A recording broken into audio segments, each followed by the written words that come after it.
What's going on, guys? Welcome to Everything Always. My name's Michael Roman, aka Allfires. Now, just days ago, we did a video covering Bob Iger, the president of Disney's latest comments about what they were doing at Marvel. And as I remarked during the prologue to that video, it's one thing to hear about these things in the rumor mill. It's another thing entirely to hear the top brass at Marvel and Disney acknowledging Marvel Studios' failures and talking about what they are going to do to change it. Now, the quote that had everybody talking is when Bob Iger admitted that they had already made some, quote, tough calls and had quietly canceled a few projects, leaving everybody to speculate what Marvel TV shows and movies like Ironheart or Armor Wars were among that list and weren't going to be part of the final multiverse slate whenever we get that revealed this summer at San Diego Comic-Con or D23. Well, today we have an industry insider update pulling the curtain back and shining a ton of light on exactly what's going on at Marvel between Kevin Feige and Bob Iger. Some of the projects that got the axe, or rather are never going to be sent to pre-development in the first place, and this is because of the new directive handed down by Bob Iger. We're going to talk about it all, including this new change of plans,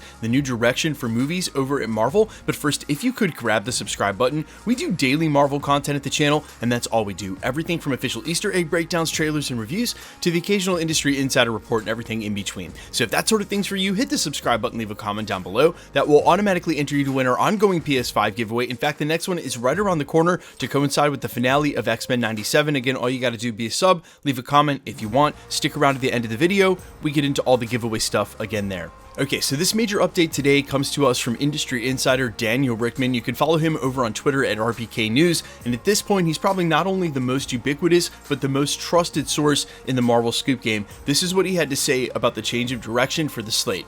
Marvel is cutting costs, and that means Eternals 2 was secretly in the works and is now on hold, i.e. it's not going to get made. The reason for this is that Kevin Feige wanted, quote, the sequel to be much bigger, but Iger does not. And in fact, according to Daniel Rickman, Iger thinks it's a sure flop. This also means that they're not going to make Ant-Man 4, and they're not going to make a Captain Marvel or the Marvels 3. They want to focus on only surefire hits and take less risks as a company when it comes to Marvel film productions. Now guys, there's actually a little bit of nuance here with what he's saying, and I kind of want to read between the lines because I've already seen people talking about this and they're just focusing on what's been canceled. But there's a huge difference, even internally at Marvel, between calling a movie a flop or saying it didn't do well and what that actually means for the bottom line or the box office. And the Eternals is actually the perfect example to use. That movie grossed $402 million at the worldwide box office. But the problem is that the budget was $236 million. And when you only keep half of what your box office budget is because the theaters keep the other half, that means if you don't even factor in the marketing budget, which I guarantee you is between 50, 100, maybe even more million, that movie lost money. It's the same for Ant-Man. It made a ton at the box office, quote unquote, but when you compare that to the budget and the marketing budget, and then they only get to keep half after the theater, Ant-Man actually slightly lost money by tens of millions. So even though some of these box office numbers are huge and any studio would line up to take a $400 million box office worldwide payday, when you consider some of the budgets of these films, it doesn't make sense financially. The business isn't making money. So while it didn't get a ton of critical acclaim, while most of the fans seem to think that Ant-Man 3 was a pretty decent Marvel entry and a good movie, it doesn't matter. Because at the end of the day, if they lose Disney and Marvel money, Bob Iger is not having it, and you can see Kevin Feige wanted the budget to go up, or at least the movie to be bigger. Now, we've heard rumors that for some upcoming films like Blade, they're cutting the budgets on these things way back, and quite honestly, they have no choice but to do that, because the spending and the waste at Marvel Studios has reached absolutely historic proportions. Let me explain. For instance, we just mentioned the Eternals budget was $236 million. $236 million for a long team superhero film where the director and Chloe Zhao had dragging Marvel all over the world to live locations to shoot because she didn't want to use sound stages because it was important to the film. Secret Invasion cost Marvel Studios $250 million. Secret Invasion, which is mostly just Nick Fury sitting in a room talking for like 80% of it, cost Marvel Studios more money than the Eternals did. And trust me, whatever that sunk cost was, they did not make it back, either in subscriptions, critical, or fan acclaim for Secret Invasion, because let's face it, Secret Invasion was a steaming pile of poop. Now, the good news is that Bob Iger has a plan to get this back to some sort of profitability, and it's twofold.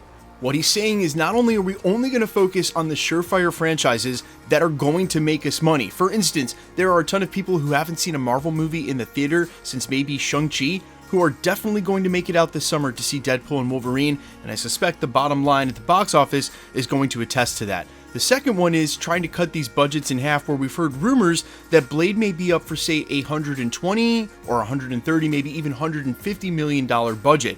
And when you can keep the budget that low, or maybe even half of what you would have spent in the past, then that really takes a lot of the pressure off of the box office to be even that much higher just to hit your break-even point. And that's how Marvel Studios can start to clear some major profitability in these films. Now, this all hinges on one thing, and it's even another quote from Bob Iger in the last couple of weeks, that we're not sick of superhero movies.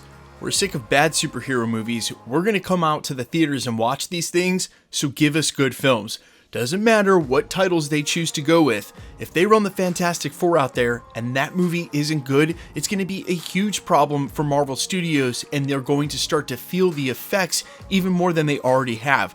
Which I just mentioned, there are some people who went out to see Shang-Chi at the theater who during the Infinity Saga would see every Marvel movie they put out. But somewhere between the pandemic and the loss of quality and interest in the Marvel movies, they don't go to the theater to see them anymore. That's why Deadpool and Wolverine is hopefully going to reinvigorate that, and Bob Iger and Kevin Feige know if they can line up hit after hit now, they can continue to get people out to the theaters. If they stub their toe, it's going to be the exact opposite, and that's why they've got to make sure, and especially over the next couple of years, if they want Avengers Secret Wars to be anything like Avengers Endgame was, they have got to get everybody reinvested, and especially coming out to the theaters. You guys let me know all your thoughts though down below. If you don't agree with any of this, I'm pretty sure we all agree. This is what we've been saying for a couple of years. It's nice to finally hear the top brass has got it in line, and it's sort of scary to think once Bob Iger leaves in the next couple of years or half decade, which is inevitable. That's why they brought him back in the first place. It wasn't meant to be forever.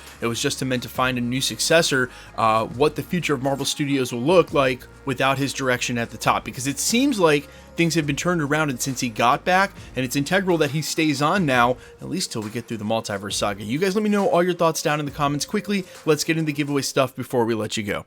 Okay, we're still giving away PlayStation 5s at the channel. The next one is at the end of this month to coincide with the finale of X-Men 97. So if you want to be entered to win or for any of the other future giveaways, all the same rules will always apply. Hit the subscribe button because you need to be a subscriber, then leave a comment down below. Because it's truly random, the more videos you comment on, the better chance you have of winning. All winners will be announced at the end of videos the same way we're doing here. The best way to keep up with the content has always been to hit the notification bell with all notifications turned on. And as always, if you liked today's video, I'd appreciate it if you'd hit the like button. In the meantime, guys, if you ever get a comment from what looks like some spam account, remember that anybody can borrow a content creator's photo, claim to be that content creator. It's all a scam and a ruse to try to get you to pay for shipping for a prize that doesn't exist. They were targeting this channel at the end of last year, or should I say 2022, and it's been a while, but unfortunately one of my friends is still dealing with this. So friendly reminder, if you should ever get a comment saying you've won something and for you to contact them on a third-party app like Telegram or WhatsApp, it's probably a scam.